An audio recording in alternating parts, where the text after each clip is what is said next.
नमस्कार जोहार, मैं याचना जायसवाल। आप देख रहे हैं न्यूज़ झारखंड। समय हो चुका है झारखंड की खबरों को जानने का, उनसे अपडेट होने का। तो चलिए जानते हैं सुबह से लेकर शाम तक की झारखंड की तमाम बड़ी खबरों को।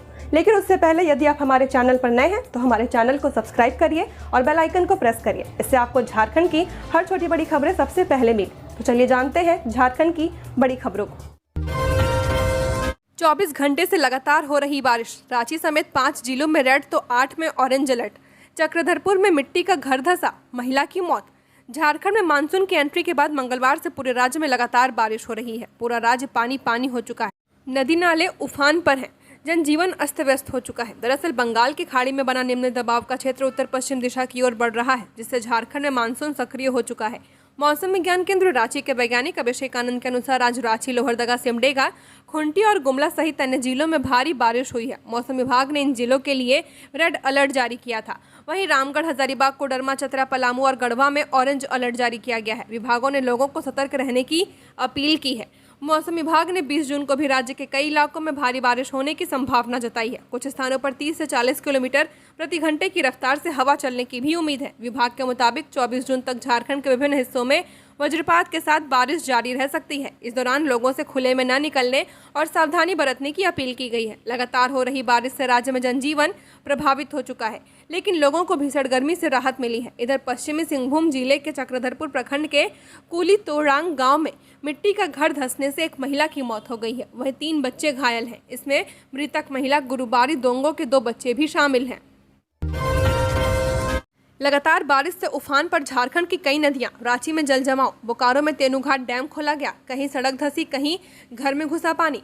मंगलवार से लगातार हो रही बारिश से झारखंड का हाल बेहाल है। स्वर्णरेखा, खरकाई समेत कई नदियां उफान पर हैं। रांची में लगातार बारिश से कई जगह जल जमाव हो चुका है, सड़कों पर पानी भरा है। शहर हो या गांव, हर जगह आम जीवन प्रभावित हो गया है। लगातार हो रही बारिश की वजह से प्रदेश के विभिन्न जिलों में बहने वाली छोटी सी बड़ी नदियों का जलस्तर बढ़ चुका है। हालांकि अभी ये खतरे के निशान से नीचे चल रही हैं। वहीं बोकारो के तेनूघाट डैम के गेट को खोला गया है। धनबाद में मैथन डैम के फाटक भी खोल दिए गए हैं। जमशेदपुर में स्वर्णरेखा और खरकाई नदी का जलस्तर तेजी से बढ़ रहा है। इस तरह पलामू में कोयल नदी भी उफान पर है।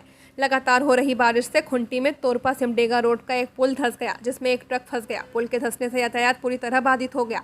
जमशेदपुर में मानगो के ओल्ड पुरिया रोड स्थित कई घरों में बारिश का पानी घुस गया है। हजारीबाग के मासीपेड़ी NH 33 Ranchi Patna main road में भारी जल जमाव हो चुका है।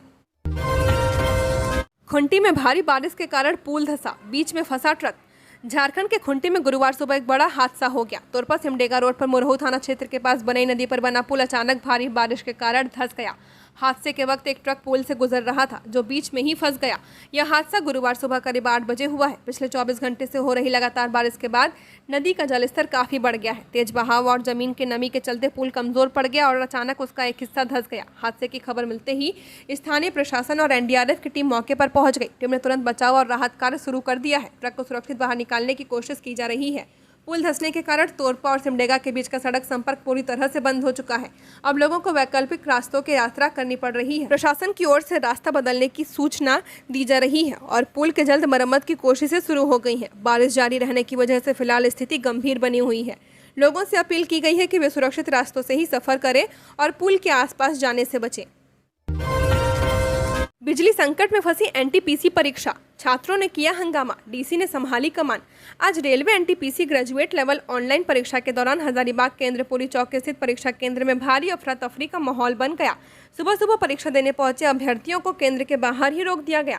ऐसे में परीक्षार्थियों के विरोध और हंगामे के बाद जानकारी सामने आई कि परीक्षा केंद्र में बिजली की आपूर्ति पूरी तरह ठप हो चुकी है। वहीं वैकल्पिक व्यवस्थाओं के तौर पर मौजूद डीजल जनरेटर में बारिश का पानी घुस जाने के कारण वह भी काम नहीं कर रहा था। निर्धारित समय पर परीक्षा शुरू नहीं हो पाई है। करीब 1 घंटे बाद जब जनरेटर की स्थिति ठीक हुई तो छात्रों को अचानक परीक्षा देने को कहा गया और 90 मिनट तक का समय निर्धारित किया गया। इस पर अभ्यर्थियों ने नाराजगी जताई और कहा कि जब परीक्षा विलंब से शुरू हो रही है तो समय सीमा पहले से कैसे तय की जा सकती है। छात्रों ने मांग की कि परीक्षा एजेंसी एक बार फिर नया शेड्यूल जारी करे और उसी के अनुसार परीक्षा आयोजित की जाए। स्थिति की गंभीरता को देखते हुए मौके पर सदर विधायक प्रदीप प्रसाद पहुंचे और छात्रों को समझाने का प्रयास किया।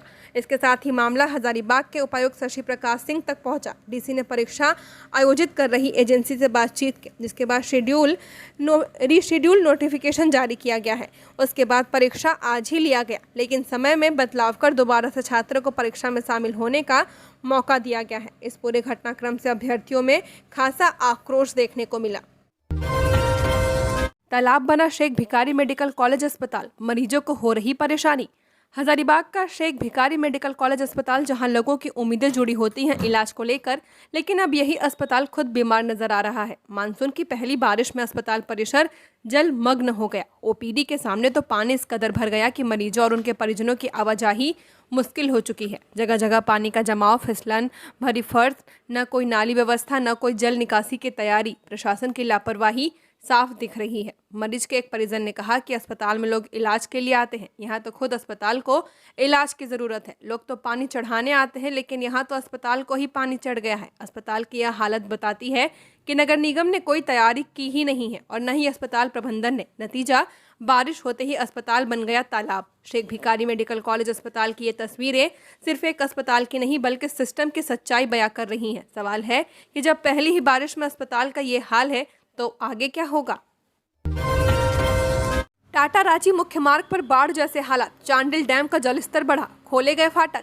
सरायकेला खरसावां के चांडिल अनुमंडल में पिछले 3 दिनों से हो रही झमाझम बारिश से जनजीवन अस्त व्यस्त हो चुका है। लगातार हो रही बारिश से चांडिल डैम का जलस्तर काफी ज्यादा बढ़ चुका है। आज गुरुवार की सुबह 10 बजे से जलस्तर 181.15 मीटर के ऊपर पहुंच गया, जिसके बाद डैम के 6 रेडियल गेट को 2.5 मीटर करके खोला गया है। चांडिल डैम का जलस्तर धीरे धीरे बढ़ रहा है। जैसे जैसे डैम का जलस्तर बढ़ रहा है, वैसे वैसे विस्थापित गांव में बसे ग्रामीणों को डूबने का डर सता रहा है। चांडिल डैम से विस्थापित हुए चांडिल, निमडिया, कुकड़ू व ईचागढ़ के हजारों परिवार के लोग गांव में रहते हैं। हालांकि डैम का फाटक खोले जाने से अब तक विस्थापित गांव में पानी नहीं घुसा है। जमशेदपुर से सटे टाटा रांची मुख्य मार्ग पारडिया काली मंदिर के पास से गुजरने वाली बोडाम पटमदा मार्ग पूरी तरह से जलमग्न है।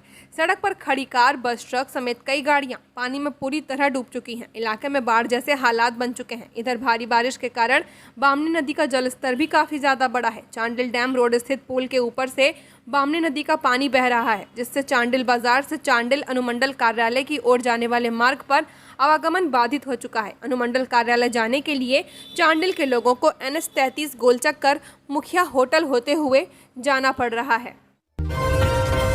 रथ यात्रा की तैयारियां शुरू। मेले में सजेंगी 1500 से ज्यादा दुकानें। राजधानी रांची में 27 जून से निकलने वाली रथ यात्रा की तैयारियां जोरों पर है। मंदिर परिसर की रंगाई पुताई और सौंदर्यकरण का काम तेजी से पूरा किया जा रहा है। मुख्य मंदिर के साथ साथ मौसीबाड़ी में भी रथ यात्रा की तैयारियां चल रही हैं। इधर मंदिर परिसर में लगने वाले भव्य रथ मेला की भी तैयारी चल रही है।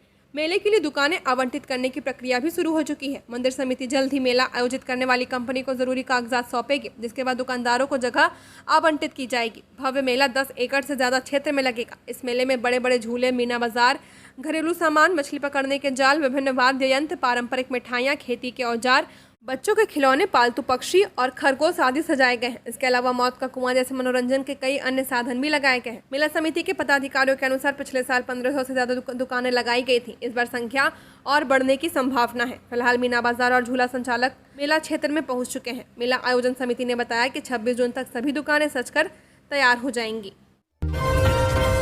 खबरों में आगे बढ़ने से पहले आप सभी दर्शकों को एक जानकारी दे दें कि न्यूज झारखंड का ऐप लॉन्च कर दिया गया है। ऐप प्ले स्टोर में आ चुका है, जहां से अब आप न्यूज झारखंड की हर एक वीडियोस को ऐप से भी देख सकते हैं और वहां से भी खबरों से अपडेट रह सकते हैं, सूचनाओं से अपडेट रह सकते हैं। तो वीडियो के डिस्क्रिप्शन में लिंक है, जहां से आप जो है ऐप को इंस्टॉल कर सकते हैं। बहुत ही जल्द जो है इस ऐप में गिव अवे भी लॉन्च होने वाला है, जहां से अब आप हर मंथ कैश रिवॉर्ड भी वहां जीत सकते हैं और भी बहुत कुछ इस ऐप में आपको आने वाले दिनों में मिलने वाला है। तो उस ऐप को इंस्टॉल करना ना भूलें और वहां पर भी अपना प्यार और सपोर्ट दें। तो चलिए हम लोग बढ़ते हैं आज के अपने खबरों की ओर।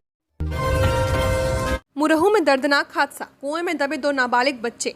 खुंटी में भारी बारिश के बीच आज गुरुवार को एक दर्दनाक हादसा हो गया। जिले के मुरहू में एक निर्माणाधीन कुएं में 2 नाबालिग बच्चे दब गए हैं। बच्चों को सुरक्षित बाहर निकालने का प्रयास किया जा रहा है। मामले की सूचना पर पाकर पुलिस प्रशासन के मौके पर पहुंची। प्रशासन बच्चों को कुएं से बाहर निकालने में जुटी हुई है, लेकिन अब तक बच्चों को कुएं से निकाला नहीं जा सका है। बच्चों को कुएं से सुरक्षित बाहर निकालने के लिए प्रशासन ने NDRF की टीम को भी सूचित किया है। रांची में सादगी से मनाया गया राहुल गांधी का जन्मदिन। पीएम मोदी ने दी शुभकामनाएं। लोकसभा में नेता प्रतिपक्ष और कांग्रेस नेता राहुल गांधी का आज जन्मदिन है। राहुल 55 वर्ष के हो चुके हैं। राजधानी रांची में भारी बारिश के बावजूद कांग्रेस नेताओं ने उनका जन्मदिन सादगी पूर्वक मनाया। रांची प्रेस क्लब में आयोजित कार्यक्रम में कांग्रेस के प्रदेश प्रभारी के राजू, प्रदेश अध्यक्ष केशव महतो, कमलेश, मंत्री दीपिका पांडे सिंह, विधायक शिल्पी नेहा तिर्की, पूर्व मंत्री रामेश्वर उरांव, बंधु तिर्की, सुबोध कांत सहाय सहित बड़ी संख्या में पार्टी नेता मौजूद रहे। इस मौके पर कांग्रेस प्रभारी के राजू ने कहा कि राहुल गांधी के जन्मदिन पर पार्टी ने संकल्प लिया कि सामाजिक न्याय की लड़ाई को आगे भी पूरी मजबूती से लड़ा जाएगा। कांग्रेस सांसद और लोकसभा में नेता प्रतिपक्ष राहुल गांधी को प्रधानमंत्री मोदी ने भी जन्मदिन की शुभकामनाएं दी हैं। प्रधानमंत्री ने सोशल मीडिया प्लेटफॉर्म एक्स पर पोस्ट करते हुए लिखा, लोकसभा में विपक्ष के नेता राहुल गांधी को जन्मदिन की हार्दिक शुभकामनाएं। उनके दीर्घायु होने और स्वस्थ जीवन की कामना करता हूं। राहुल गांधी को पार्टी के तमाम वरिष्ठ नेताओं, कार्यकर्ताओं और देश भर के कांग्रेस समर्थकों ने भी शुभकामनाएं दी हैं। सोशल मीडिया पर दिन भर उन्हें बधाई देने वालों की लंबी कतार देखी गई। 1373 पदों पर होगी नियुक्ति। जेएसएससी की माध्यमिक आचार्य परीक्षा के लिए 27 जून से आवेदन शुरू। जेएसएससी द्वारा आयोजित माध्यमिक आचार्य संयुक्त प्रवेश प्रतियोगिता परीक्षा 2025 के लिए ऑनलाइन आवेदन प्रक्रिया की तारीखों में बदलाव किया गया है। अब अभ्यर्थी 27 जून 2025 से ऑनलाइन आवेदन कर सकेंगे। पहले यह प्रक्रिया 18 जून से शुरू होने वाली थी। संशोधित कार्यक्रम के अनुसार आवेदन की अंतिम तिथि 27 जुलाई 2025 तय की गई है। अभ्यर्थी अपने फोटो व हस्ताक्षर को 31 जुलाई 2025 तक अपलोड कर सकते हैं। आयोग ने यह भी स्पष्ट किया है कि जिन उम्मीदवारों को अपने आवेदन में कोई संशोधन करना है वे 2 अगस्त से 4 अगस्त तक ऐसा कर सकेंगे। इस प्रतियोगिता परीक्षा के माध्यम से झारखंड के माध्यमिक विद्यालयों में आचार्य के 1373 रिक्त पदों पर नियुक्ति की जाएगी।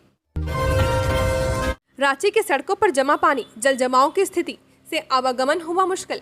इस भारी बारिश में अगर आपको शहर के अशोक कुंज की ओर पर जाना है तो संभल कर जाएं। भारी बारिश के बाद यहाँ हालात सामान्य नहीं है। सड़कों पर 1 से 4 फीट तक पानी बह रहा है। इस जगह पर प्रमुख संस्था निरंकारी सत्संग आश्रम है।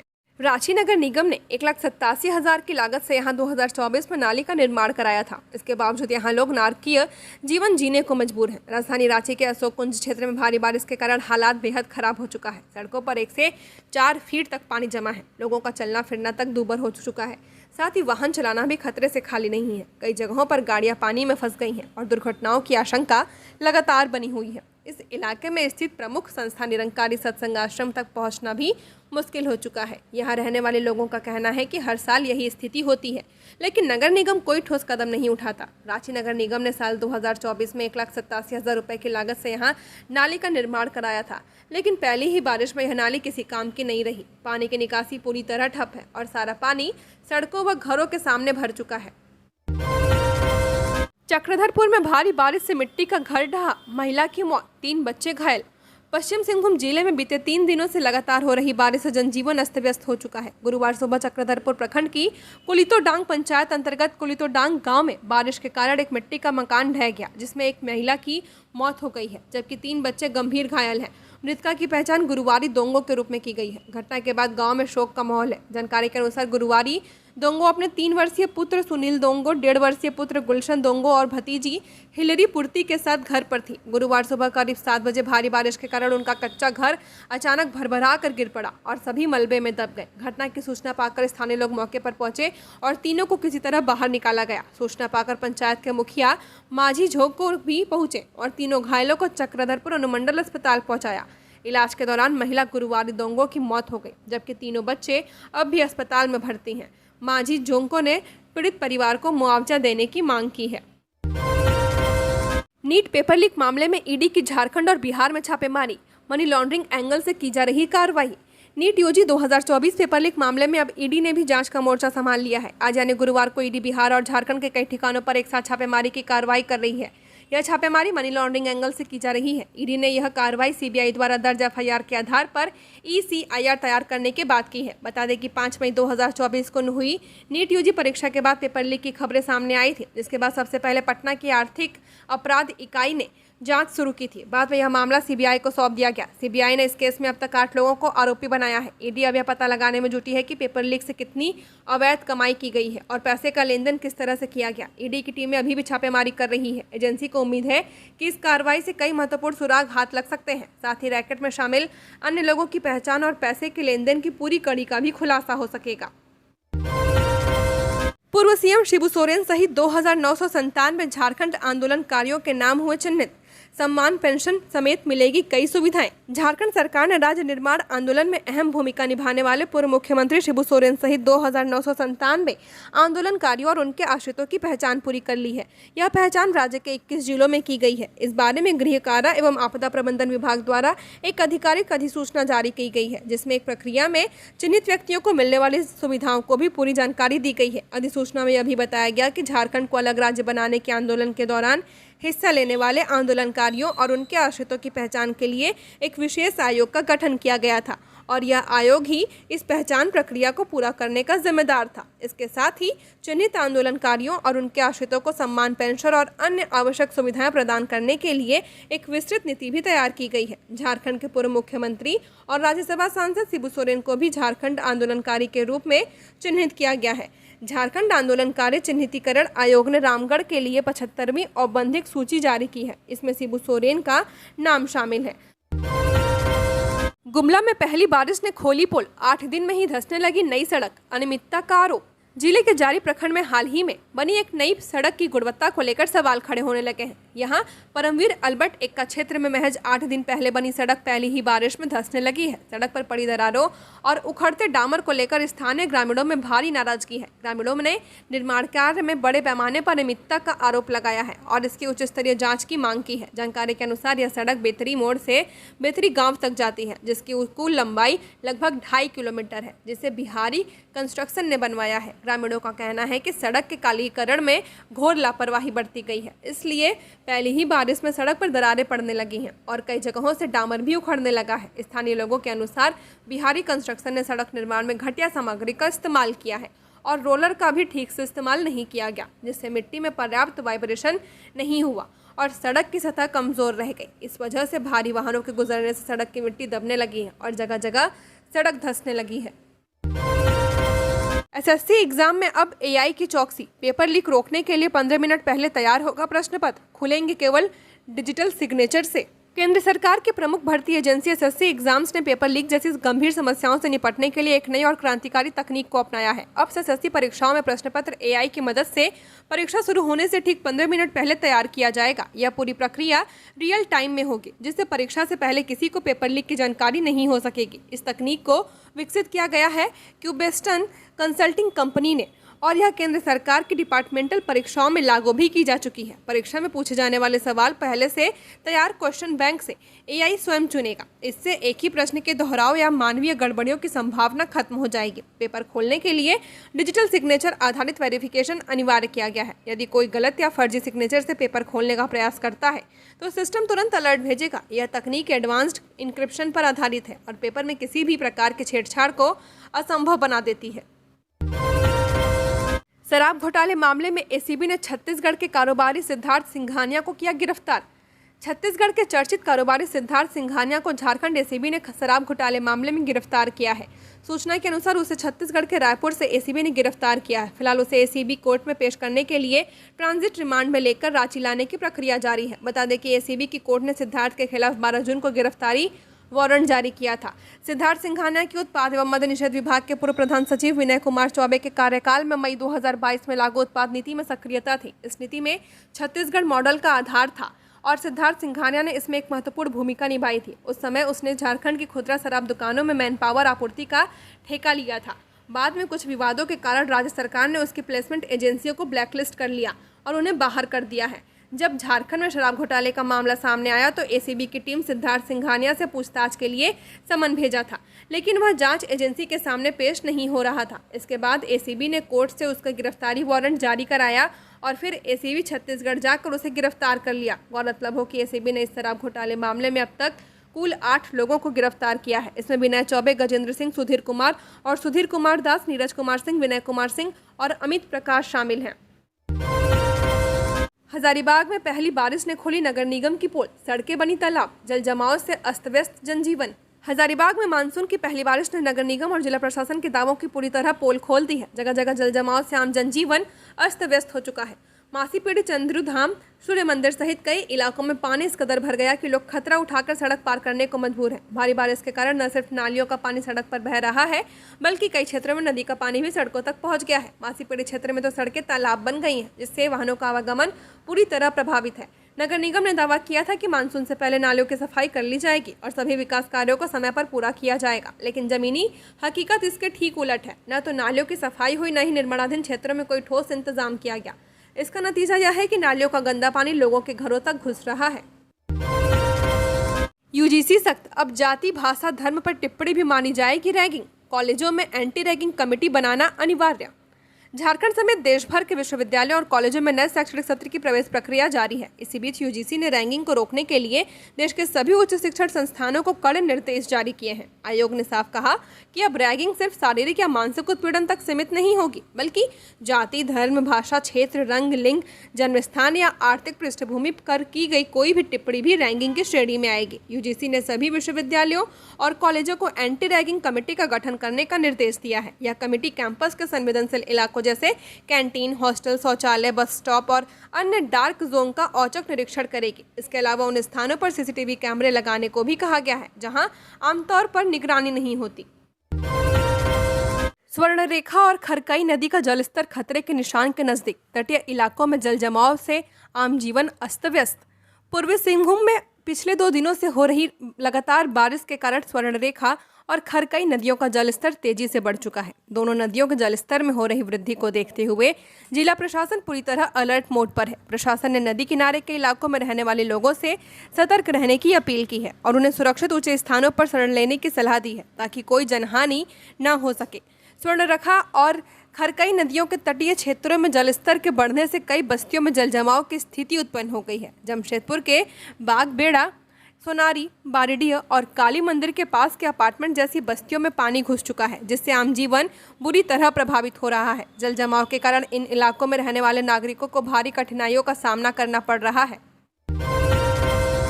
खूंटी में बारिश के कारण कच्ची दीवार गिरने से 6 साल की बच्ची की मौत। खूंटी में मानसून की पहली बारिश एक गरीब परिवार के लिए काल बन गई। तमाड़ थाना क्षेत्र के मुरपा ऊपर टोली में बुधवार शाम हुई एक दर्दनाक घटना में 6 साल की संजोती कुमारी की मौत हो गई। संजोती अपने पिता दुखू मुंडा की इकलौती संतान थी। मिली जानकारी के अनुसार संजोती बुधवार शाम अपने घर के आंगन में खेल रही थी। उसी समय लगातार हो रही तेज बारिश के कारण उनके पुराने मिट्टी के घर की दीवार अचानक गिर गई। दीवार इतनी तेजी से गिरी कि बच्ची को संभलने का मौका तक नहीं मिला और वह मलबे के नीचे दब गई। हादसे के बाद परिजन और आसपास के लोग तुरंत मदद के लिए दौड़े। पुलिस को भी सूचना दी गई। तमाड़ थाना की पुलिस मौके पर पहुंची और ग्रामीणों के साथ मिलकर मलबा हटाया, लेकिन तब तक बच्ची की मौत हो चुकी थी। शव को पोस्टमार्टम के लिए रांची के रिम्स भेज दिया गया है। मुख्यमंत्री उत्कृष्ट विद्यालयों में 15,000 से ज्यादा सीटें खाली। शिक्षा विभाग ने जारी की सख्त चेतावनी। झारखंड के मुख्यमंत्री उत्कृष्ट विद्यालयों में हजारों सीटें अब भी खाली पड़ी हैं। राज्य के 80 उत्कृष्ट स्कूलों में कुल 60,408 सीटों की क्षमता है, लेकिन अब तक केवल 45,157 विद्यार्थियों का नामांकन हो पाया है, यानी करीब 15,251 सीटें अब भी रिक्त पड़ी हुई हैं। स्कूली शिक्षा एवं साक्षरता विभाग ने इसे गंभीरता से लेते हुए सभी जिलों के शिक्षा पदाधिकारियों और जिला शिक्षा अधीक्षकों को सख्त निर्देश दिए हैं कि वे 100% नामांकन सुनिश्चित करें। विभाग ने यह भी स्पष्ट कर दिया कि यदि लक्ष्य पूरा नहीं हुआ तो संबंधित पदाधिकारियों की व्यक्तिगत जिम्मेदारी तय की जाएगी। जिलावार आंकड़ों के अनुसार गोड्डा जिले में सर्वाधिक 45% सीटें खाली हैं। इसके बाद गुमला में 40%, रामगढ़ में 38%, कोडरमा में 37%, लोहरदगा में 36% और चतरा में 34% सीटें रिक्त पड़ी हुई हैं। अन्य जिलों में भी 9% से 29% तक सीटें खाली हैं। विभाग ने विद्यालय प्रबंधकों और प्रधानाध्यापकों को निर्देश दिए हैं कि वे अभिभावकों और विद्यार्थियों को जागरूक कर ज्यादा से ज्यादा नामांकन कराएं। नेक्सेजन के मालिक विनय सिंह ने हाईकोर्ट में दायर की क्रिमिनल रिट। झारखंड शराब घोटाला मामले में जेल की सलाखों के पीछे बंद आईएएस विनय चौबे के करीबी और रांची के चर्चित ऑटोमोबाइल कारोबारी विनय सिंह ने एसीबी के नोटिस को हाईकोर्ट में चुनौती दी है। उन्होंने हाईकोर्ट में क्रिमिनल रिट दाखिल कर उनके खिलाफ जारी गिरफ्तारी वारंट को भी निरस्त करने का आग्रह किया है। अभी उनकी याचिका सुनवाई के लिए सूचीबद्ध नहीं है। दरअसल शराब घोटाला मामले में एसीबी ने विनय सिंह के खिलाफ गैर जमानती वारंट किया है। एसीबी कोर्ट से वारंट जारी होने के बाद विनय सिंह की मुश्किलें बढ़ गई हैं, क्योंकि एसीबी को विनय सिंह की तलाश है और उस पर गिरफ्तारी की तलवार लटकने लगी है। इससे पहले एसीबी ने विनय सिंह को नोटिस देकर पूछताछ के लिए भी बुलाया था, लेकिन अब तक विनय सिंह एसीबी के समक्ष उपस्थित नहीं हुए हैं। आईएएस विनय चौबे और आलमगीर आलम की बेल पर शुक्रवार को सुनवाई। झारखंड हाईकोर्ट में शुक्रवार को 2 महत्वपूर्ण केस से जुड़े आरोपियों की बेल पर सुनवाई होनी है। हाईकोर्ट में शराब घोटाले के आरोप में जेल में बंद राज्य के वरीय आईएएस अधिकारी विनय चौबे की याचिका पर सुनवाई होगी। इसके साथ ही हाईकोर्ट टेंडर घोटाला के जरिए करोड़ों रुपए की मनी लॉन्ड्रिंग करने के आरोपी पूर्व मंत्री आलमगीर आलम की जमानत याचिका पर भी शुक्रवार को सुनवाई करेगा। दोनों आरोपियों की याचिकाओं पर जस्टिस सुजीत नारायण प्रसाद की कोर्ट में सुनवाई होगी। ड्रग्स पैडलर्स के घर तक पहुंची पुलिस, परिजनों को बताएगी कितना खतरनाक है मादक पदार्थ। रांची में नशे के कारोबार में लिप्त ड्रग्स पैडलर्स के परिजन भी अब जानेंगे कि नशे की लत कितनी खतरनाक होती है, कैसे नशे की लत में आकर युवा पीढ़ी बर्बाद हो रही है। इसके लिए पुलिस ने बेहद सकारात्मक प्लान पर काम शुरू किया है। ड्रग्स पैडलर्स नशे की तस्करी से दूर रहें, इसके लिए अब उनके परिजनों को ही नशे से होने वाले नुकसान की जानकारी पुलिस के द्वारा दी जाएगी। इसकी शुरुआत भी कर दी गई है। डीआईजी सह रांची एसएसपी चंदन कुमार सिन्हा मादक पदार्थों के कारोबार को लेकर नो टॉलरेंस की नीति पर काम कर रहे हैं। यही वजह है कि पिछले 1.5 सालों में केवल रांची से ही करोड़ों की नशे की खेप बरामद की गई है और दर्जनों को गिरफ्तार कर जेल भेजा गया। अब पुलिस नशे के तस्करों के परिजनों का भी काउंसलिंग करेगी ताकि वे अपने बेटों को ड्रग्स पैडलर्स बनने पर रोका लगा सके। डीआईजी सह एसएसपी चंदन कुमार सिन्हा ने बताया कि जिले में बड़ी संख्या में ऐसे लोग हैं जो कुछ रुपयों के लिए ब्राउन शुगर समेत अन्य नशीली पदार्थ की खरीद बिक्री करते हैं। ऐसे लोगों को पुलिस गिरफ्तार कर जेल भेज रही है। लातेहार में भारी बारिश से अप्रोच पथ ध्वस्त, आवागमन बुरी तरह से प्रभावित। लातेहार में 24 घंटे से हो रहे बारिश की वजह से परेशानियों का नज़ारा सामने आने लगा है। लातेहार के गुरु महुआ डांड पथ के बंधुआ नाला पर निर्माणाधीन पुलिया का अप्रोच पथ ध्वस्त हो चुका है, जिसके कारण महुआ डांड लातेहार डाल्टनगंज मार्ग आवागमन के लिए बाधित हो चुका है। इसके साथ ही बड़ी बड़ी गाड़ियों का परिचालन पूरी तरह ठप है। दरअसल पिछले साल बारिश के महीने में जोरदार बारिश के कारण यहां सड़क ध्वस्त हुई थी। इसके बाद यहां पुलिया का निर्माण कार्य किया गया। पुलिया का एक भाग पूर्ण होने के बाद अप्रोच पथ के माध्यम से गाड़ियां गुजर रही थी, लेकिन पिछले 24 घंटे से हो रही मूसलाधार बारिश के कारण पुलिया के अप्रोच पथ ध्वस्त हो जाने से बड़ी यात्री वाहन का आगमन पूरी तरह रुक गया है। पुलिया के अप्रोच पथ ध्वस्त हो जाने के बाद लोगों को वापस लौटना पड़ रहा है, जिससे यात्री दूसरे रास्ते से अपनी मंजिल तक पहुंच रहे हैं। वहीं स्थानीय निवासी कैलाश प्रसाद ने कहा कि सड़क का अप्रोच पथ टूट जाने के कारण यहाँ के लोगों को भारी परेशानी का सामना करना पड़ रहा। अब हम लोगों को लातेहार या डाल्टनगंज जाने के लिए 50 किलोमीटर से भी ज्यादा अतिरिक्त दूरी तय करनी पड़ेगी। यात्रियों को अब नेतरहाट के रास्ते लातेहार, डाल्टनगंज अथवा गारू जाना पड़ेगा। कसमार के शशि शेखर ने किया कमाल, अल्पाइन स्टाइल में 6070 मीटर ऊंची यूटी कांगड़ी पर फहराया तिरंगा। बोकारो के युवा पर्वतारोही शशि शेखर ने फिर झारखंड का मान बढ़ाया है। लद्दाख की 6070 मीटर ऊंची तकनीकी और दुर्गम चोटी यूटी कांगड़ी 1 को फतह कर तिरंगा फहरा दिया। यह चढ़ाई पर्वतारोहण की सबसे चुनौतीपूर्ण अल्पाइन स्टाइल में पूरी की है, बिना किसी पोर्टर, शेरपा या बाहरी सहायता के, पूरी तरह आत्मनिर्भर अभियान के रूप में। शिखर पर पहुंचकर भारत के तिरंगा और झारखंड पर्यटन विभाग का झंडा लहराया, जिससे राज्य की साहसिक पर्यटन क्षमता को अंतर्राष्ट्रीय स्तर पर दर्शाया जा सके। अभियान की शुरुआत 13 जून को लेह से की गई थी। 14 जून को वे बेस कैंप पहुंचे और 15 जून की रात 3 बजे शिखर के लिए अंतिम चढ़ाई शुरू की थी। लगातार 5 घंटे की कठिन चढ़ाई के बाद सुबह 7:50 पर यूटी कांगड़ी 1 के शिखर को छू लिया। छूते ही वे रोमांच से भर गए। अभियान में उनके साथ मित्र फुनसोंग नामग्याल भी सहभागी थे। दोनों ने तेज हवाओं, न्यूनतम तापमान और बर्फ से ढकी तीखी ढलानों जैसी मुश्किल परिस्थितियों का साहसपूर्वक सामना करते हुए इस लक्ष्य को प्राप्त किया है। बोकारो में तेनूघाट डैम के 2 रेडियल गेट खोले गए, नदी किनारे रह रहे लोगों को किया सतर्क। बोकारो में बीते 2 दिनों से लगातार हो रही बारिश की वजह से तेनूघाट डैम का 2 रेडियल गेट सुबह 9 बजे के बाद खोल दिया गया है। दोनों रेडियल गेट खोलने से दामोदर नदी में 2200 क्यूसेक पानी पर सेकंड डैम से डिस्चार्ज किया जा रहा है। इसे लेकर लोगों को सतर्क रहने को भी कहा गया है। दरअसल दामोदर नदी के किनारे रहने वाले लोगों को भी इस बात की जानकारी दे दी गई है। सरकारी विभाग को भी इसकी जानकारी दे दी गई है। ज़रूरत पड़ने पर भी रेडियल गेट खोलने की बात कही गई है। लगातार बारिश के कारण डैम का गेट खोला गया है। बोकारो जिला प्रशासन की ओर से इस बात की सूचना नदी किनारे बसे लोगों को दे दी गई है। लोगों से कहा गया है कि वे नदी किनारे न जाएं। तो ये थी झारखंड की टॉप बड़ी खबरें। ऐसे ही झारखंड की हर खबरों को जानने के लिए हमारे चैनल को सब्सक्राइब करें। धन्यवाद।